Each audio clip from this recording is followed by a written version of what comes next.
अस्सलाम वालेकुम। बेशुमार सवालात आते हैं मुझे उन लोगों से कि जो कि पाकिस्तान से बाहर हैं और वो पाकिस्तान गाड़ी इंपोर्ट करना चाहते हैं अपने पासपोर्ट पर और हुकूमत की जो है फैसिलिटी जो ओवरसीज़ पाकिस्तानीज़ों के लिए वो यूज़ करना चाहते हैं। या उनके घर वाले हैं या उनके दोस्त वगैरह हैं, वो इन्फॉर्मेशन माँगते हैं उनको देने के लिए और वो सेम उनका यही सवाल होता है बार-बार कि हम गाड़ी मँगवाना चाह रहे हैं और अक्सर लोग तो कहते हैं जी हमारे जो है फैमिली मेंबर बाहर हैं, तो बस आप हमें गाड़ी मंगवा दें, हम आपको पासपोर्ट दे देते हैं। तो उसके बारे में मुझे इतने ज़्यादा सवालात आते हैं कि इवन दो कि रमज़ान के अंदर बहुत टाइम शॉर्ट होता है और काफ़ी देर बाद मैं वीडियो अपलोड कर रहा हूँ। लेकिन इतने ज़्यादा सवालात आए हैं कि मैंने ये सोचा कि एक ही दफ़ा एक तफ़सीली वीडियो बनाकर अपलोड कर दी जाए, ताकि जो हमारे कस्टमर्स हैं उनको भी फ़ायदा हो जाए, उनका भी टाइम बच जाए। जब भी वो चाहें, जहाँ से भी वो चाहें, वो ये इन्फॉर्मेशन एक्सेस कर सकें आसानी से और जो हमारे कस्टमर्स नहीं भी हैं, खुद भी गाड़ियाँ मंगवा रहे हैं, तो उनको भी इससे फ़ायदा हो जाएगा। इसके बारे में मैं थोड़ा-सा आपको बता दूँ कि चंद एक इसमें रूल्स एंड रेगुलेशंस हैं, जो कि आपको स्ट्रिक्टली फ़ॉलो करने पड़ते हैं। काइंडली इनको आप गौर से नोट करिएगा। इसमें कोई किसी किस्म की जो मैं आपको इन्फॉर्मेशन देने लगा हूँ, इसमें किसी भी किस्म की लचक नहीं है, कोई फ्लेक्सिबिलिटी नहीं है। तमाम पॉइंट्स तो मैं इसमें कवर नहीं कर पाऊँगा क्योंकि वो बहुत लंबी वीडियो बन जाएगी, लेकिन मैं आपको इसमें जो मेन पॉइंट्स हैं, वो उसमें मेंशन करके बता दूँगा कि क्या-क्या चीज़ें हैं, जो आपको लाज़मी है चाहिए हैं। इसमें किसी किस्म की फ्लेक्सिबिलिटी नहीं है, मैं ये दोबारा इसलिए रिपीट कर रहा हूँ कि अक्सर लोग जो हैं वो कहते हैं कि जी हमारे पास ये 3 चीज़ें पूरी हो गई हैं, चौथी चीज़ पूरी नहीं हो रही है, 4 पूरी हो गई हैं, 5वीं पूरी नहीं, ये सब आपने पूरी करनी है लाज़मी। अब मैं आपको वो चंद एक पॉइंट्स जो हैं आपके सामने मेंशन करता हूँ। सबसे पहले तो ये है कि आपके पास अगर ओवरसीज़ पाकिस्तानी हैं आप और आपके पास जो है वो स्टे है बाहर का, तो वो स्टे कितना होना चाहिए? अगर आप पर्सनल बैगेज के ऊपर गाड़ी लेके आना चाह रहे हैं, तो पर्सनल बैगेज के अंदर आप पिछले 180 दिन से बाहर हों। यानी आप 180 दिन का स्टे रख के आए हों, बाहर करके आए हों और उसके अंदर आप पाकिस्तान जो है उसके दरमियान आप ना आए हों। लगातार नॉन स्टॉप कंटिन्यूअस 180 डेज़ यानी 6 माह जो हैं, वो होने चाहिए जो कि 180 दिन बने कम से कम। इसके अंदर आपकी पाकिस्तान कोई एंट्री नहीं होनी चाहिए। ये है पर्सनल बैगेज के लिए। उससे पहले आप कब गए थे, कब आए थे, उसके बाद का मसला है। यानी कि जो अभी आप लास्ट आपकी एग्ज़िट है, पहले का मसला नहीं है। तो ये आप नोट कर लें। इसमें ये पर्सनल बैगेज स्कीम के बारे में बात हो रही है। उसके बाद जो ट्रांसफ़र रेज़िडेंस है, टीआर जिसे कहते हैं, उसके लिए 700 डेज़ का जो है आपका स्टे होना चाहिए बाहर। 700 डेज़ का स्टे होना चाहिए आपका पिछले 3 साल के अंदर। उसके बाद तीसरी जो है वो है गिफ्ट स्कीम। ट्रांसफ़र रेज़िडेंस तो तब है जब आप छोड़कर आ रहे हैं परमानेंटली पाकिस्तान मूव कर रहे हैं, मूव बैक कर रहे हैं पाकिस्तान। उसके बाद है गिफ्ट स्कीम, गिफ्ट अंडरटेकिंग जिसको पूरा नाम बेसिकली उसका होता है, जिसमें बेसिकली एक शख्स जो है अपने घर वालों को यानी अपने बीवी बच्चों या अपने पेरेंट्स या अपने सिबलिंग्स में से किसी को यानी बहन भाई में से किसी को जो है वो गाड़ी गिफ्ट करता है। उसके अंदर भी 700 डेज़ की ही रिक्वायरमेंट है 3 साल के अंदर कि 700 दिन उनका स्टे हो बाहर। अच्छा, इसके अंदर जो कॉमन चीज़ है वो ये है कि आपका जो वीज़ा है, अगर आप वीज़े पर हैं बाहर इकामा वगैरह है आपके पास, ये कार्ड है, रेज़िडेंस कार्ड है, तो उसके अंदर आपका जो है ऑक्यूपेशन वो प्रोफ़ेशनल आप जॉब कर रहे हो वहाँ पर, यानी कि आप स्पॉन्सर्ड हैं, किसी और के वीज़े के ऊपर कोई और जॉब कर रहा है, आप आपके स्पाउस जॉब कर रहे हैं या कर रही हैं, तो आप स्पॉन्सर्ड हैं उनके वीज़े के ऊपर, तो आप एलिजिबल नहीं हैं। यानी कि आप बेसिकली सोर्स ऑफ इनकम होने चाहिए पाकिस्तान के लिए आप इनकम जनरेट कर होने चाहिए, उनके लिए है। ठीक है? तो आप जॉब कर रहे हों, आप स्टडी ना कर रहे हों, आप वैसे वहाँ ना रह रहे हों, आपके पास विज़िट वीज़ा ना हो, वो सब चीज़ें काउंट नहीं करेंगी। आप स्पॉन्सर्ड ना हों, आप खुद जॉब कर रहे हों, वर्क वीज़े पे आप जॉब कर रहे हों, वर्क वीज़े पे आप बाहर हों और अगर आप किसी और वीज़े पर हैं और आप जॉब कर रहे हैं यानी कि इनफॉर्मली तो वो भी काउंट नहीं करेगा, किसी भी सूरत, इसमें कोई लचक नहीं है। इसके बाद अगर आप पहली 2 यानी कि पर्सनल बैगेज और जो टीआर है ट्रांसफर रेजिडेंस के ज़रिए आप गाड़ी मंगाना चाह रहे हैं, तो फिर आपका उस मुल्क में जहाँ पर आप जॉब कर रहे हैं, आपका बैंक अकाउंट होना चाहिए और पाकिस्तान में भी आपका बैंक अकाउंट होना चाहिए। ठीक हो गया? वो दोनों बैंक अकाउंट्स जो हैं उनकी टाइटल एग्ज़ैक्टली सेम होनी चाहिए, एग्ज़ैक्टली सेम। ये काइंडली नोट करिएगा, इसमें एक लेटर की भी स्पेलिंग जो है वो आगे-पीछे नहीं होनी चाहिए। अगर है तो उसको आप पहले ठीक करवाएँ, बाद में मसला बन जाएगा। ये आप कहेंगे कि ये बहुत स्ट्रिक्ट बात की आपने, कस्टम्स हमारे जो है उनकी पॉलिसी स्ट्रिक्ट है, तो एक अगर ए और ई का भी फ़र्क है, जैसे मेरा नाम उमर है, अगर मैं यूएमएआर मेरा पाकिस्तान में अकाउंट है, यूएमईआर के नाम से बाहर अकाउंट है, तो ये नहीं चलेगा। बड़े मसले बन जाएंगे। ठीक है, तो ये आप पहले इसको काइंडली रिजॉल्व कर लें। और कुछ मुल्कों में वो सर नेम पहले लिखते हैं और यानी कि आपका फर्स्ट नेम बाद में लिखते हैं, तो सीक्वेंस भी कोशिश करेंगे सेम हो। अच्छा, इसमें आपका पाकिस्तान में डॉलर अकाउंट भी नहीं होना चाहिए, पाकिस्तान में किसी और करेंसी का, फॉरेन करेंसी का अकाउंट होना चाहिए, पाकिस्तान में आपका पाकिस्तानी पाक रुपये अकाउंट होना चाहिए। ठीक हो गया। और बाहर जो है आपका वो जो भी उधर की करेंसी है उसका अकाउंट चल रहा होगा, वहां से आप पैसे भेजेंगे। ठीक है जी, वहां से आप यहाँ पैसे भेजेंगे, आप ऑनलाइन पैसे नहीं भेजेंगे। आप ऑनलाइन बैंकिंग के थ्रू आप पैसे नहीं भेजेंगे। आप इंटरनेशनल यानी कि पेमेंट नहीं करेंगे वाया चेक, कि जिस तरह आप चेक डिपॉजिट करते हैं और इंटरनेशनल यानी कि आई बैंक के जरिए दूसरे अकाउंट में चलते हैं, वो भी नहीं चलेगा। बेसिकली आप रेमिटेंस भेजते हैं अपने बैंक मैनेजर के थ्रू, एक लेटर होता है वो बनवाकर आप रेमिटेंस भेजेंगे। ऑनलाइन तो आपने करना ही नहीं है। जिन चीज़ों पे मैं लाजमी कह रहा हूँ और नहीं कह रहा हूँ, ये इसमें कोई लचक नहीं है। काइंडली इसके लिए आप रिस्क ना लीजिएगा, इसके लिए आपको दोबारा मुझसे पूछने की ज़रूरत नहीं है, इसमें कोई लचक नहीं है। ये मैं इसलिए तफसीली वीडियो बना रहा हूँ ताकि आपके पास जितनी इन्फॉर्मेशन मैं दे सकता हूँ आपको वो मिल जाए। अब आप अपने उस अकाउंट से इधर के अकाउंट में ट्रांसफ़र करेंगे पैसे, जो कि ड्यूटी की अमाउंट होगी। गाड़ी की अमाउंट इस ट्रांजैक्शन में करने की आपको ज़रूरत नहीं है। उसके लिए आपको पाकिस्तान जब पेमेंट आती है आपकी, तो आपका पीआरसी बनेगा, प्रोसीड्स रियलाइजेशन सर्टिफिकेट, जो कि बाद में आपको बताऊंगा कि क्या उसका आपने करना है। ये होगी पहली दो चीज़ें, पहली जो दो हैं पॉलिसीज उसके अंदर। अब आगे हम गिफ्ट स्कीम। गिफ्ट स्कीम के अगर तहत आपने गाड़ी मंगवानी है तो वही अकाउंट से आप पैसे पाकिस्तान भेजेंगे, जिसमें आप अपने वालदैन के अकाउंट, अपने स्पाउस यानी हस्बैंड या वाइफ के अकाउंट में, और अपने बच्चों या अपने बहन भाई के अकाउंट में किसी में आप पैसे भेजेंगे। जिसके अकाउंट में पैसे भेजेंगे उसी के नाम पर गाड़ी गिफ्ट होगी। ये भी काइंडली आप नोट कर लें। ऐसा नहीं हो सकता कि आप वालदा के अकाउंट में पैसे भेजें और इंपोर्ट गाड़ी वालिद साहब के नाम पर हो जाए, ऐसा नहीं होगा। ठीक हो गया जी। उसमें भी अगर आपकी स्पेलिंग मिस्टेक है, अगर आपके आईडी कार्ड पे और आपके वालिद साहब के आईडी कार्ड में इंग्लिश की स्पेलिंग फर्क है, तो ऐसा नहीं होना चाहिए। ठीक है, तो अगर उनका पहले बना था आपका बाद में बना है तो उसको आप पहले ठीक कर लें। या अगर आपके यानी कि भाई बहन है उनके अंदर फादर्स नेम की स्पेलिंग फर्क है, मतलब कि कोई ए आगे या ई पीछे है, उस तरह का मामला है, तो वो ये नहीं चलेगा। ठीक हो गया, तो ये काइंडली इसको आप नोट कर लें। उसके बाद आपने FRC बनवाना है, जो कि फैमिली रिलेशनशिप सर्टिफिकेट है। वो आप नादरा की वेबसाइट पर आप ऑनलाइन भी बनवा सकते हैं, आपको नादरा के ऑफिस जाने की ज़रूरत नहीं है। ये मैं आपको एक एक्स्ट्रा पॉइंट बता देता हूँ, बड़े आसानी से बन जाती है, मैंने भी बनवाई थी अपनी। ठीक है, तो ये इजीली बन जाती है। अब आपने पैसे भेजे हैं अपने, मिसाल के तौर पर अपने वालिद साहब के अकाउंट में, तो उनका जो अकाउंट है वो रुपये अकाउंट होगा, वहाँ से आप यहाँ पैसे भेजेंगे, यहाँ पैसे आएंगे, उसकी पीआरसी बनेगी। पीआरसी बनने के बाद जो है वो आप एक जो एम्बेसी है, पाकिस्तानी एम्बेसी या कॉन्सुलेट जो है आपके मुल्क का, ठीक है, उधर से आप एक गिफ्ट अंडरटेकिंग बनवाते हैं। ठीक है, गिफ्ट अंडरटेकिंग बनवाते हैं, फिर पैसे आपने भेजने हैं बेसिकली, जिसमें आप ये बताएंगे कि जी मैं यहाँ पर ये करता हूँ और आप काइंडली जो ना मुझे अलाउ करें कि मेरा स्टे पूरा है कि मैं अपने वालिद साहब को गाड़ी गिफ्ट करूँ। वो कह देंगे जी ठीक है, फिर आप पैसे पाकिस्तान भेज देंगे।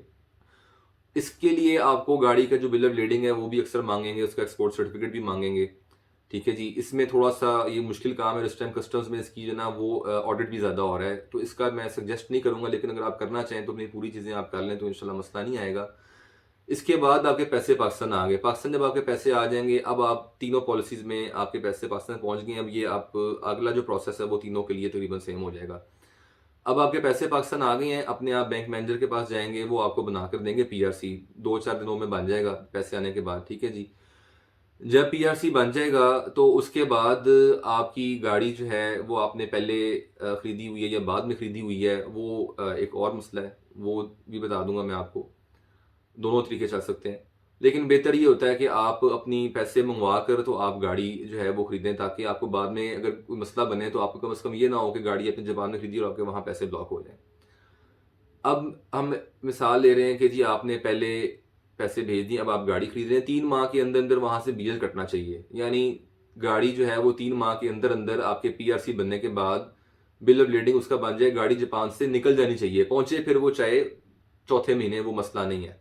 आमतौर पर गाड़ी जो है खरीदने के बाद तकरीबन 2 माह के अंदर गाड़ी या मैक्सिमम 2.5 माह में पहुंच जाती है। ये मैं आपको लेट बता रहा हूँ, ये मैक्सिमम टाइम है 1.5 महीने के अंदर आमतौर पर हो जाता है। आज को शिपमेंट ड्यू टू कोविड जो है वो स्लो है, तो आपको कोई मसला नहीं बनेगा। आप अपने इंपोर्टर को या क्लियरिंग एजेंट को कहेंगे, वो उसको प्रोसेस करेगा।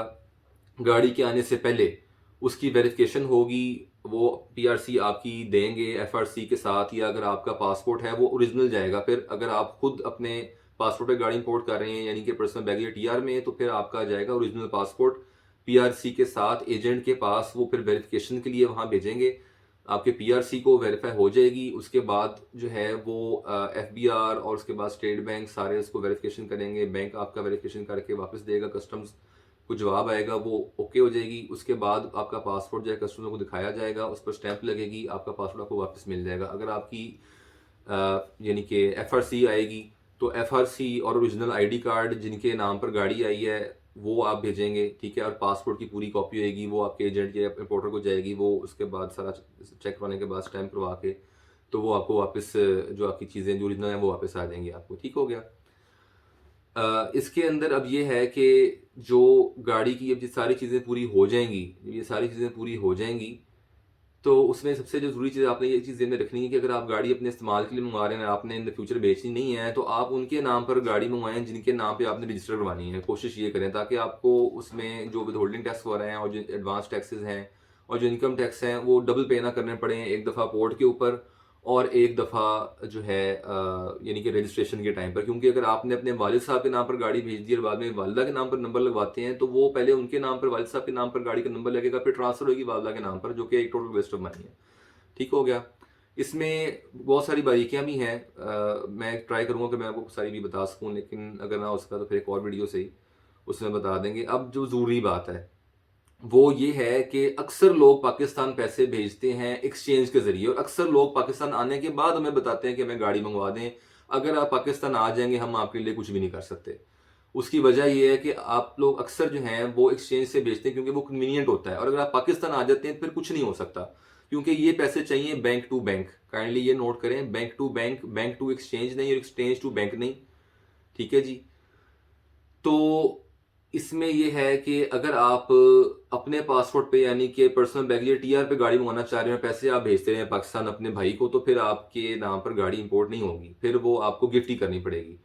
और अगर आप एक्सचेंज से किसी भी एक्सचेंज से बैंक में पैसे भेज रहे हैं तो वो किसी सूरत भी नहीं काउंट करेगा। ये आप काइंडली नोट कर लें, क्योंकि मुझे पता है कि 90% जो ओवरसीज पाकिस्तानी एक्सचेंज के जरिए पैसे भेजते हैं, ये काइंडली नोट कर लें, वो बिल्कुल किसी काम नहीं आएगी वो रिमिटेंस, क्योंकि वो बैंक के जरिए नहीं आई। अब वो क्यों नहीं कस्टम्स वाले उसको एक्सेप्ट करते हैं, वो भी लीगल तरीका भेजने का, ये अब वो कस्टम्स वाले बता सकते हैं। मुझे नहीं है पता कि वो क्यों नहीं मानते इसको, लेकिन ये उनका पक्का रूल है। मेन प्रॉब्लम ही यही है जिसकी वजह से 80% लोग जो है ना वो गाड़ी नहीं मंगवा पाते, क्योंकि वो पिछले 10 सालों से, 5 सालों से, 2 सालों से या 20 सालों से, जितनी देर से ये वो बाहर हैं, वो एक्सचेंज के जरिए पैसे भेज देते हैं। ये नहीं चलेंगे, ठीक हो गया। इसमें आपने बैंक टू बैंक भेजने। अब आप जब यहाँ आ जाएंगे फिर हम क्यों नहीं कुछ कर सकते, क्योंकि आपने मोस्ट लाइकली भेजे होंगे एक्सचेंज से पैसे। अब आप पाकिस्तान में हैं तो अब आप बैंक टू बैंक नहीं भेज सकते। अब अक्सर लोग कहते हैं जी ठीक है जी हम ऑनलाइन मंगवा लेते हैं, ऑनलाइन नहीं चलेगा, ये भी एक मसला है, ठीक है ना। जो ट्रांजैक्शन का मेथडोलॉजी है जो कस्टम्स को फॉलो करती है उसमें ऑनलाइन जो है ना वो नहीं है, वो बाय रिक्वेस्ट जो है पेपर वर्क के जरिए ऑफिशियल तरीके से मैनेजर के थ्रू राउट होती है आमतौर पे। पेमेंट ये अपने बैंक मैनेजर जो बाहर है उससे आपको कहना पड़ेगा, और फिर यहाँ जो आपका ब्रांच मैनेजर है बैंक में, जो आपके मैनेजर हैं, वो बेसिकली उनकी कॉरेस्पॉन्डेंस के जरिए होता है आमतौर पे। और उनके आपस में कॉरेस्पॉन्डेंस होना जरूरी नहीं है, लेकिन आपकी कॉरेस्पॉन्डेंस उससे होगी वहाँ पर और यहाँ पर, ठीक हो गया। तो ये काइंडली नोट कर ले, मैं दोबारा से रीआइट्रेट कर रहा हूँ, दोबारा से मेंशन कर रहा हूँ कि अगर आपने एक्सचेंज से पैसे भेजे हैं तो वो कतन नहीं चलेंगे, ये काइंडली आप नोट कर लें। तो आपने बैंक टू बैंक ही भेजने हैं, एक तो ये बहुत ज़रूरी चीज़ ये है। उसके बाद ये है कि अगर आपके पास पाकिस्तानी पासपोर्ट अब नहीं है, आप ओवरसीज़ पाकिस्तानी हैं, आप बाहर रहते हैं, आपने अपना पाकिस्तानी पासपोर्ट रिन्यू ही नहीं करवाया, अब आप आते हैं अपने किसी भी मुल्क के पासपोर्ट आपके पास, बाहर का आपके पास पासपोर्ट है और आपके पास पाकिस्तानी पासपोर्ट नहीं है, तो अब आप क्या करेंगे। अब आप ये करेंगे कि आपका फिर नाइकॉप होना ज़रूरी है, और अगर आपका नाइकॉप नहीं है तो फिर आपका पीओसी होना ज़रूरी है, पाकिस्तानी ओवरसीज़ जो है ना कि कार्ड जो होता है, जो origin card, sorry, Pakistan origin card जो होता है वो आपके पास होगा या नाइकॉप होगा। पूरा जो पासपोर्ट है स्कैन करके आप पाकिस्तान भेजेंगे और नाइकॉप या पीओसी साथ चलेगा, फिर आप गाड़ी मंगवा सकते हैं।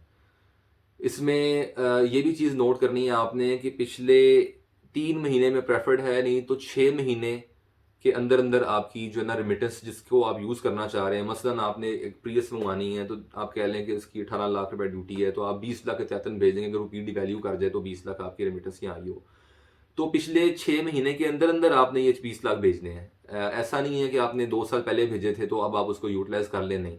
1 साल तक भी बाज़ औक़ात चल जाता है, लेकिन जो सही बात है वो ये है कि जितना रिसेंट हो, 6 महीने के अंदर अंदर जो है आपने वो पैसे पाकिस्तान भेजे हों, तो फिर आप जो है वो उसको यूज़ कर सकते हैं। उससे पहले के पैसे जो हैं जो भेजे हुए हैं वो यूज़ नहीं हो सकते हैं। तो आपने ये भी देखना है कि जो आप गाड़ी मंगवाना चाह रहे हैं, उस गाड़ी की ड्यूटी कितनी है, आपने उस हिसाब से पैसे भेजने हैं। ऐसा नहीं है कि अगर आपकी गाड़ी की ड्यूटी 20 लाख है और आप 15 लाख भेज दें तो ये नहीं चलेगा। छोटी अमाउंट में जो डिफरेंस होता है, वो यहाँ पे आप पीकेआर में पे करके, तो अभी कस्टम्स ने उसमें लचक दी है, फ्लेक्सिबिलिटी दी है कि आप वो पे कर सकते हैं रुपीज़ में। डिफरेंशियल अमाउंट मसलन अगर आपको 20-25 हज़ार का फ़र्क पड़ गया है तो आपको दोबारा पैसे भेजने की ज़रूरत नहीं है, वो यहाँ रुपीज़ में ले लेंगे। ये उन्होंने एक फैसिलिटी दी है।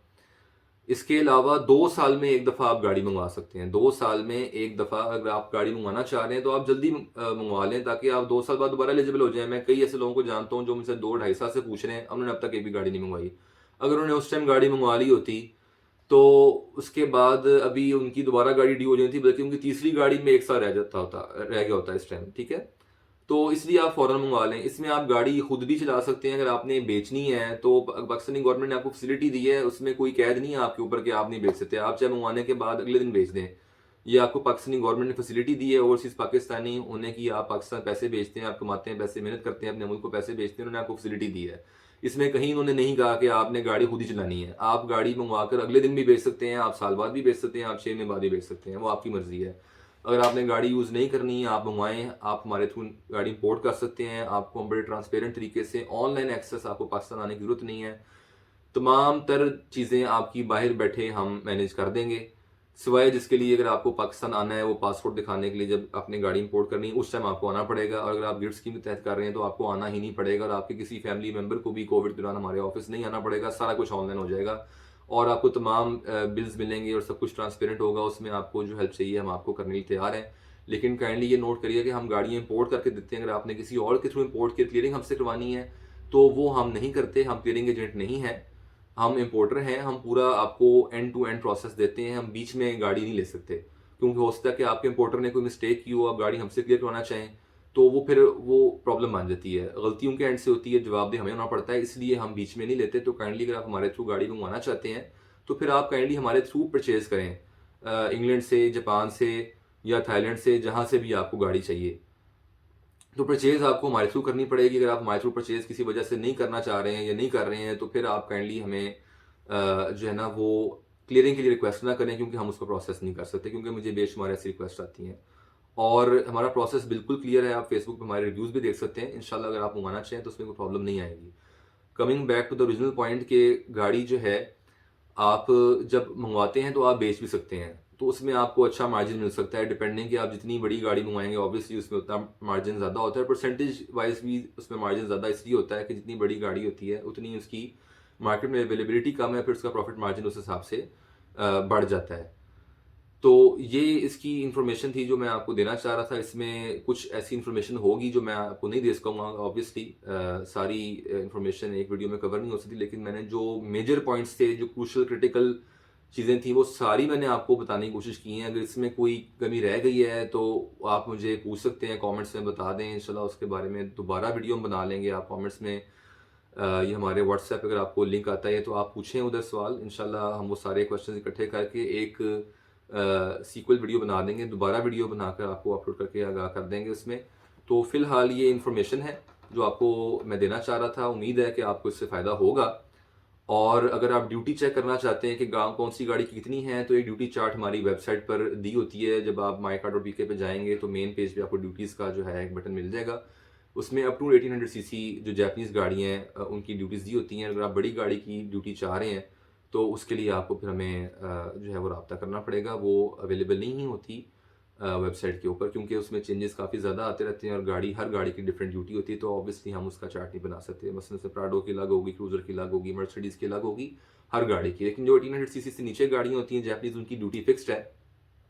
कुछ एक्सेप्शंस है उसमें, जिस तरह टोयोटा CHR है, इवन दो कि वो 1800 सीसी है, लेकिन पाकिस्तानी गवर्नमेंट से फिक्स ड्यूटी नहीं लेती उस पर। वो उसकी प्राइस के रिटेल प्राइस जो ITP वैल्यू है उसके ऊपर वो ड्यूटी लेते हैं। तो वो आपने हमसे फिर पूछ लेना है। प्रेफरेबली आप हमें व्हाट्सएप कर सकते हैं, तो हमारा नंबर जो है इंशाल्लाह कमेंट्स में आ जाएगा। तो फिर उस पर आप जो है हमें रब्ता करके जो पूछना चाहें पूछ लें, डिस्क्रिप्शन में भी दे देंगे, या वेबसाइट से हमारे जितने भी वो कॉन्टैक्ट्स हैं, स्काइप वगैरह है, या कॉल करना चाहें, या व्हाट्सएप है, या ईमो है, या वोटिम है, जिसके ऊपर भी आप कॉल करना चाहें तो, या रब्ता करना चाहें, इन्फॉर्मेशन लेना चाहें, हमसे ले सकते हैं। तो वीडियो पूरी देखने के बहुत शुक्रिया। आपको अगर ये वीडियो अच्छी लगी हो तो हमारे चैनल को ज़रूर आप सब्सक्राइब करें, और अपने जो जानने वाले हैं जिनसे आप ये शेयर करना चाहते हैं, जो इससे फ़ायदा उठा सकते हैं, जिनके लिए वीडियो यूज़फुल हो सकती है, उनको आप ज़रूर शेयर करें, और कमेंट्स में अपनी इनपुट हमें दें, ताकि अगली वीडियो में आपको हम सारी इन्फॉर्मेशन, तमाम इन्फॉर्मेशन दे सकें जो इस वीडियो में हम आपको नहीं दे सके। बहुत शुक्रिया, जज़ाकल्लाह, अस्सलाम वालेकुम।